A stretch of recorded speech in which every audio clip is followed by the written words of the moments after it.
করদাতা সংক্রান্ত বিষয়ে শ্যামলবাবু, আপনি আপনার বক্তব্য রাখতে চেয়েছিলেন গতকাল ঠিক প্রশ্নোত্তর শেষে, মানে না এখন আছেন আপনি গতকালকে বিকেল বেলার ঘটনা বিষয় অনুসারে না আপনি কিন্তু যেটা বলেছিলাম শ্যামলবাবু আপনাকে কোনো অসুবিধা নেই। মেইন বিষয়টা বলছেন যেটার জন্য কাউকে দাঁড়িয়েছে এটা এই সময় বলা যায় আরে আপনি আমার কথাটা শুনুন না,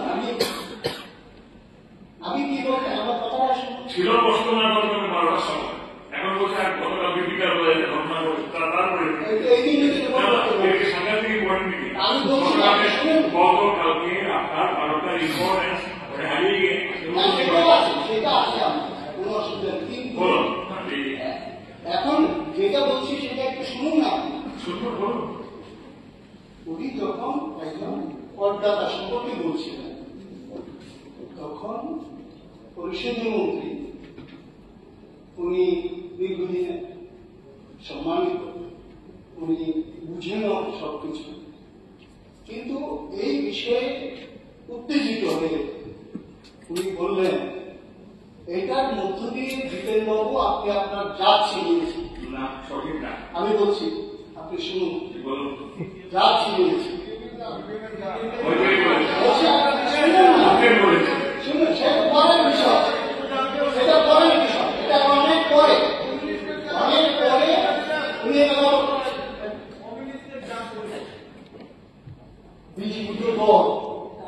শুনে দিতে চান না জনগণের শোষণ কি জাগরণ শুনে শোষণ আপনার শোষণের কেউ শোষণ করেন আপনাদের এই শোষণীটা আপনাদের যে নেগেটিভ কথা সবাই জানেন, রাজ্যের মানুষ ভালো করে জানেন।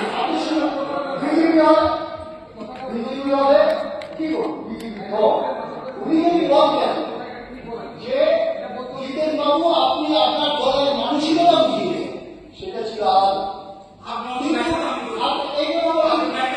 উনি বলেছেন যে আপনার জাত ছিনিয়েছে, এটা অত্যন্ত এটা উজ্জ্বল পরিষ্কার করা উনি আরো বললেন বাড়াবাড়ি করলে বেড়াবাড়ি ঢুকিয়ে দেবে।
দপ্তরের ভারপ্রাপ্ত মাননীয় মন্ত্রী মহোদয়কে এই এলাকার পরিস্থিতি বিষয়ে বিবৃতি প্রদানের অনুরোধ করছি।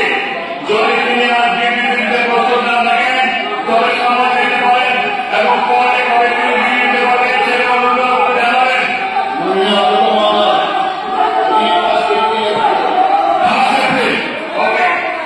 তৃতীয় ব্যাপারে চেয়েছেন মাননীয় সদস্য শ্রীমতী নন্দিতা দেববর্মা মহোদয়া রিয়া। এখন আমি ওনাকে রেফারেন্স পলিসি বিষয়ে করতে সভা উত্থাপনের অনুরোধ করছি। Honorable Speaker, sir, আমার রেফারেন্স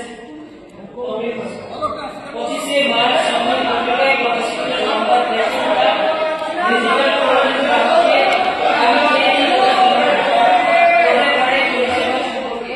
আমি খাদ্য জনসংযোগ জনসংযোগ দপ্তরের ভারপ্রাপ্ত মাননীয় মন্ত্রী মহোদয়কে এ ব্যাপারে বিষয়ে বিবৃতি প্রদানের অনুরোধ করছি। যদি তিনি আজ বিবৃতিতে প্রস্তুত না